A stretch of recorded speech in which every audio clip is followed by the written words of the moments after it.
What's up, guys, and welcome back to Book of Entertainment. So, there is something very interesting that occurred after General Mkhwanazi made a press briefing where he laid out all those allegations. And something that occurred is that there is a forensic investigator who goes by the name Paul O'Sullivan. This guy criticized General Mkhwanazi for those allegations that he had made. And he didn't just criticize General Mkhwanazi.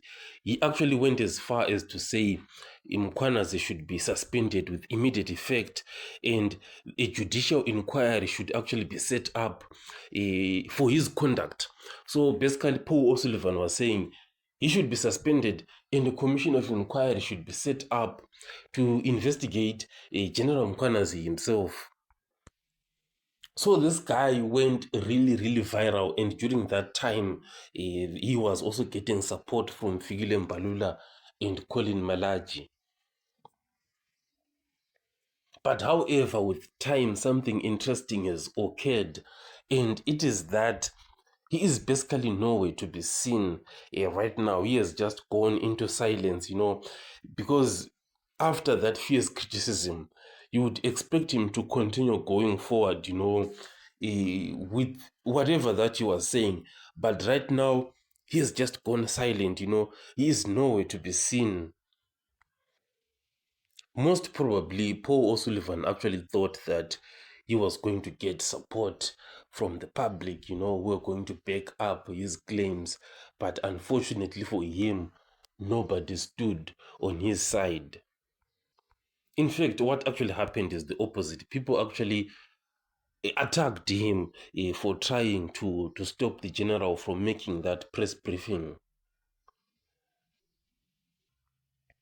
So what also ended up happening is that the public on social media was now starting to say, you know what, Paul O'Sullivan himself should actually be investigated. So more things, were being dug by the people, people do dig on social media. And it turns out, that Paul O'Sullivan publicly supported Ramaphosa during that Phala scandal. He defended Ramaphosa, calling that Phala matter like a political hit job, by Arthur Fraser. And he was describing Arthur Fraser's affidavit as something like 80 to 90% hearsay and short on facts. So O'Sullivan was basically behind Ramaphosa during that entire period. And there is this picture of, it's like an old picture, of Paul O'Sullivan with Ramaphosa. So people were saying, what, you can see that Paul O'Sullivan definitely he has to go against Mkhwanazi because this is who he's always been. So one of the critical questions to ask, is that given Paul O'Sullivan's position at the time after General Mkhwanazi made those allegations, does it make sense, for Paul to disappear like that, to just go into silence? And if you look at the trend, especially his pattern, with regards to most of these cases like this, he usually takes a step back, once the media storm hits. And he's done it before with Phala after defending Ramaphosa and blasted Arthur Fraser, then quickly withdrew. So basically, this is who Paul really is. Basically, Paul O'Sullivan is known for making bold and public accusations, challenging top cops, politicians, and alleged criminals. So he makes those bold claims, then disappears from all those interviews. But maybe his silence is basically like strategic and tactical to let others speak, and avoid legal retaliation. Or maybe you be then working behind the scenes, or maybe you be trying to push the momentum. But what we can see is that usually after his outburst is that the momentum is no longer there, for him to keep on pushing forward. Like looking at the Mkhwanazi issue, there was no immediate institutional response to General Mkhwanazi. The media did not support Paul O'Sullivan's view.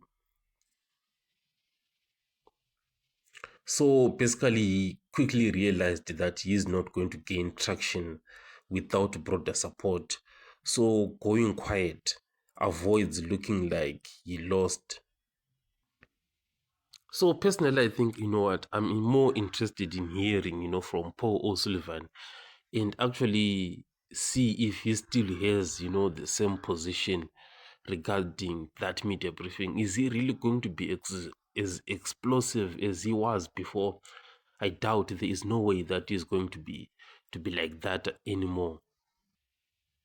So one of the things that also kind of bothered people online is that some people were saying that Paul Sullivan is not South African and yet he is commenting on South African issues. So after doing some of my research, I figured out that Paul Sullivan, actually holds dual nationality. He has a South African citizenship and an Irish citizenship. So he has this dual citizenship, that he has South African passport and an Irish passport. And trying to find out, where he was born at, like his country of birth, I couldn't find, any reliable information regarding his place of birth. So at the moment, his place of birth is unreported in the public domain.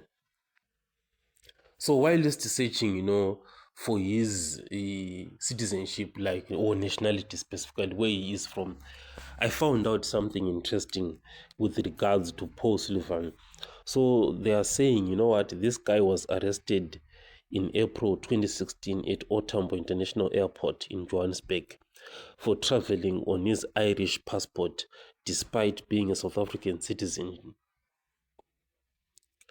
So while in court, O'Sullivan then stated that he used his Irish passport, to travel under the radar due to some death threats that he was facing.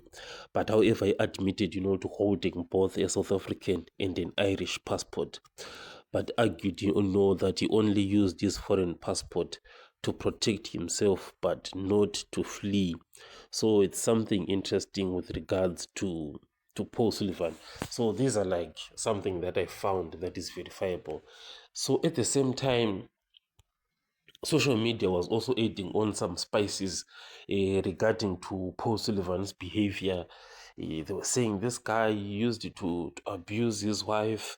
It's just there on social media all over the place, but trying to verify that, in terms of the records that are there, or like trying to find something, a reliable source that actually reported on that. I couldn't find that, but it's actually there all over social media. So this is it about Paul Sullivan in this silence after that press briefing by Mkhwanazi.